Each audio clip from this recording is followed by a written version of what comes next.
great goalkeeper in certain elements. Really, really good shot stopper. Saved us in multiple games this season.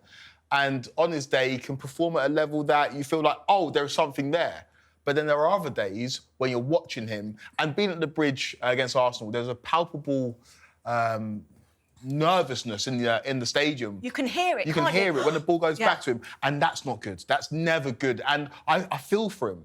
And I was in the Matthew Harding but then when we switch sides, or when they switch sides at half-time, and you see David Raya up close, it's a completely different kettle of fish when it comes to his confidence, his command of the back four, his ability to come for crosses, the ability of the ball at his feet. And I just feel like with Robert Sanchez, he lacks that confidence at the moment. And as Chelsea fans, when you're in the stadium, you've got to back your team and back your players. I don't think that helps when the ball goes back to him. There's moans and groans at Stamford Bridge, which there naturally is going to be because of the errors that he has made this season. But I think he's a player that's lacking confidence right now. And for me, I think that's an area of the pitch that we can improve.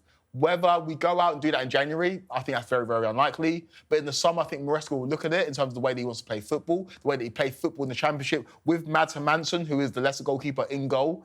And I think he'll make a change there. But we've got what we've got right now, and I feel like that's what it is for the whole season. I think Chelsea fans just need to accept it, get on with it, because in January, I don't see us changing that position. And he's saved us as well, hasn't he? I don't think we can deny that. In certain game situations, he's actually saved us points. Yeah, I find it really fascinating that when I first started playing football, that this conversation would never take place about a goalkeeper at the ball at his feet. And it's now very much part of the modern-day game. The goalkeeper is almost like that other centre-half that drops deep. He's like the sweeper now. Yet, his day job is to keep the ball out the back of the net. That's what he should be doing. But now, that's not enough. And I feel for Sanchez, because we've said this many times, and I'll say it again, the worst player on the pitch with the ball at his feet is going to be the goalkeeper. And I say that for both ends, by the way, right? Yet you're asking him to make the riskiest passes in the areas that if you give it away, Brighton at home, the ball often will end up either a shot on target or in the back of the net. And that responsibility is big. That's tough, because that's not what he was trained for as a young boy growing up. But I'm not alluding the question, I'm just saying that is the situation that we find ourselves in with the modern-day goalkeeper. If you can't play the ball at your feet, chances are you ain't going to play for Chelsea, right? That needs to improve. However, there are one or two little errors in his game that are costing goals, and it's not just the ball at his feet. I felt the Curtis Jones goal, I felt he could have smothered the ball. I wonder whether that was on his mind when he took Curtis Jones out, where a penalty was given and rescinded by VAR. There was also another penalty decision that he gave away against Bournemouth. Yeah. I felt Fofana stitched him up.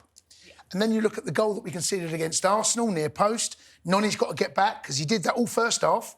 And you know, you can't allow a player, the fast stick, to bring the ball down, have a touch, get your head up and slide it near post, because you should be under pressure straight away. And that wasn't the case. Right? Could he done better on all these occasions? Yes, but they're the ones I think we're really talking about. The ball at his feet, that's another issue for me as well. Well, let's throw it back to Leicester then, because Hermansen is one of the best at that. Maresca knows him well. He'd almost be Watch the this perfect space, Leonie. fit. Watch this space. What would you do, though, Jace? What would you do? I think Kwaku's right. I don't think anything's going to change between now and the summer. That is an area that every Chelsea... And look, Sanchez comes out, I feel for him, sometimes apologises on social media. As fans around the ground, I know exactly what you're talking about. I'm doing the commentary. I sense it. Fans talk to me about it. Come on, everyone knows that things have got to improve. They've got to get better. He's 27 years of age. You look at him physically, my God, and shot stopping, catching. You know, there's parts of his game that are brilliant, but the ones that are letting him down at the moment are costing us, and that's because of consequence. The consequence is you give the ball away, ball ends the back of the net, we talk about it. If you give the ball away and the ball doesn't hit the back of the net, I mean, Arsenal at home last season, 2-0 up, gives the ball to Rice, Rice first-time goal, right? But had Rice hit that over the bar, we probably won't remember it. No. The fact it ends up 2-1 and they get the equaliser in the last kick of the game with Trossard, we remember it. Yeah. And there's lots of that all round, every player's got to improve, but right now, when goalkeepers give away goals, it's highlighted, it feels bigger. And I think it's a part of our DNA at Chelsea. Like, you can go back into the 60s and 70s. We know when we go to Stamford Bridge what a good goalkeeper looks like. I think there's a few things that Chelsea fans find unacceptable. And it's when we're poor defensively because of the last 20 years and the way that we were built when Jose first came in. So when we're poor defensively, Chelsea fans find that very frustrating. We've had loads of strikers who've come in and not scored goals and we've still won trophies. And Chelsea fans can deal with it. Those players almost become cult heroes. Timo Werner, a Fernando Torres, that's fine. But defensively, when we're poor, fans really feel it. We've seen Carlo Cudicini through to Petr Cech, through to Thibaut Courtois. We know what good goalkeepers look like at Stamford Bridge. And I'm not saying that Sanchez can't become a good goalkeeper. He's still young in goalkeeping years, but he's not at the level that we need him to be at to win the biggest trophies. And when people talk about Chelsea being in a title race, I completely disagree because one of the biggest factors is I've never seen a team win the Premier League title without a quality goalkeeper, a top quality goalkeeper. And unfortunately, at this stage of our development, Sanchez isn't that. He might become that. We might have to go out and get somebody who is that in a Mads Hermansen who knows Enzo Maresca's system very, very well and is one of the best keepers in the league this season. But we haven't got that right now and we need to improve on that if we want to win a big Here's a question for both of you and everyone watching this. Go on. Prime Petr Cech, does he play for Maresca? That's a very good question.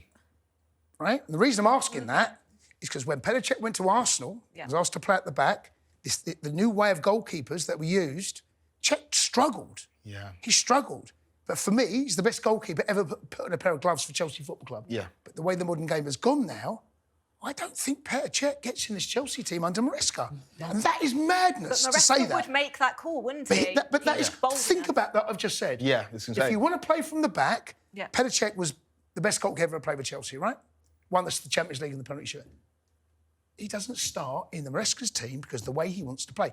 That is how crazy the situation is. And you always bring up, and I love the quote, it's like, you are asking the worst technical footballer on the pitch to make the highest risk passes. It's actually insane if you think about it, but that's the way the game's gone in the Pep Guardiola world that we live in. And we very quickly saw it with Edouard Mendy, a man that for a year and a half was the best keeper in the world, won all the individual honours, won AFCON, won the Champions League, was incredible, and very quickly was surplus to requirements because guess what he couldn't do? Play with the ball at his feet. High-profile errors in the Champions League game against Real Madrid, and he was done in very short order, even though he was an incredible shot stopper. So that's where football's gone. And to answer your question, Jays, I don't think that Petr Cech starts under the end of Isn't it crazy? That sounds... I feel ashamed for asking the question, honestly. It's mad, isn't it? It is, It really it is. is. But when you're a young goalkeeper now then, all these things you're going to have to bring to your game. And they do. They train. So goalkeepers now will train. They'll be part of the five-a-side because the ball at your feet, you should receive the ball, touch, head up. What's my next pass? You've got to be able to play the game. So, look, I hope Petr Cech doesn't watch this, but you are the greatest goalkeeper ever to play for Chelsea Football Club. But the truth is, ball at his feet, that wasn't his forte. Stopping penalties in Champions League final, perfect. And that is why he's on my bedroom wall. Genuine. OK, let's talk about Chelsea's start to the season then. We have had a tough run of fixtures, haven't we? I mean, if you look, based upon total points earned by all of the team's opponents after 11 matches, Chelsea are tied third for having the most difficult schedule so far. Wolves are top of that table, and Southampton, interestingly enough, have had the easiest fixtures so far. Yeah. It's not been... It's been an interesting start for us. However, there have been disappointments. Palace at home, disappointing, that one. Forest, although I have to say maybe that Forest one at home now reflecting Liverpool lost. Forest have done, they're a good side. I know Villa beat them. Was it Villa beat them last? I think it was Villa beat them last. Oh, Newcastle, I do apologise, beat them. It's been OK. I'm going to give us... What do I give us the other week? I think give us an A. An A. Did I give an A? Yeah, an A. A. We're third in the table. Leicester is a winnable game. Absolutely. And because with the 12:30, we really do set the tone for the rest of that game. Because Arsenal then might be able to catch us because it's on goal difference only. But we need to make sure we take care of business because the chasing pack, it's ferocious right now. Newcastle, they get their act together. Villa won't go away anytime soon. Brighton keep picking up results.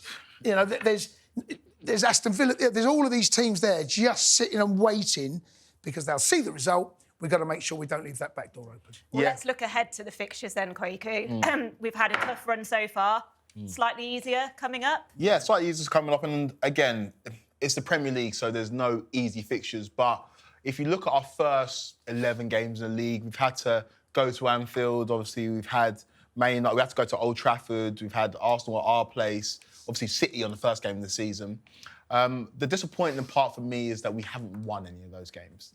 And that's the next step of our development. We are getting there. Just on that, Yeah. right, but that's going back to last season. The last 2 games we lost last season were against City and Arsenal. Yeah. So we're not that team yet, are we? No, we're not. Yet. Not yet. Yet. Yet is the word. And we're close. I feel it. I feel it in my bones. I'm like, we would have lost that game against Arsenal last season. I'm sure of it. We would have found a way to not win that. Or lose that game and drop all points. But I do think Chelsea, the way that we are going right now, we're going in the right direction. And soon enough, we will turn those draws against those good sides into wins. But you look Off the back of that then, Craig, I'm going to have to put you on the spot Go here. on. Spotlight's on you. Go on. What's the aim before New Year? Should we be solidifying a top 4 spot? 100%. And I'll be very disappointed because you point to those games of Crystal Palace and Nottingham Forest, and as Chelsea fans, we remember that because, we should have beaten Palace at home. The Palace one was... Jackson should have scored in the last minute of the game. The Forest game, now you look at it, Cole Palmer has that brilliant turn, and if he scores that last goal of the season, obviously you have that Mudryk run, he crosses it to Nkunku, misses, but also Robert Sanchez does save us with a big... And Nkunku had a great header at the end. Yeah, Nkunku's Nkunku's got to score. That was ridiculous. I mean, Sanchez saves us one in. Within the space of, less than 20 seconds, ball left-hand side. Was it Mudryk? Mudryk crossed it. Mudryk crossed it. Yeah. He's got to go across the goal. He's got to gone there. score That sells has gone the right way gamble. But look, these are the moments in football matches, right? Those are fine They are. margin. But I do think that by the time the new year rolls around, we'll be comfortably in the top 4. And people want to put us, and other fans want to hurl us into a title race. They want to say we're on the same level as Liverpool or Man City or Arsenal. We're not. We're developing. Like Jose said in the 13-14 season, we're baby horses. Yeah. We're gonna water that horse. We're gonna nurture that horse, and hopefully next season or the season after, we'll be in a position to challenge those teams and really challenge at the top end of the Premier League. On AM, on DAB, via the talkSPORT app, and on your smart speaker. talkSPORT.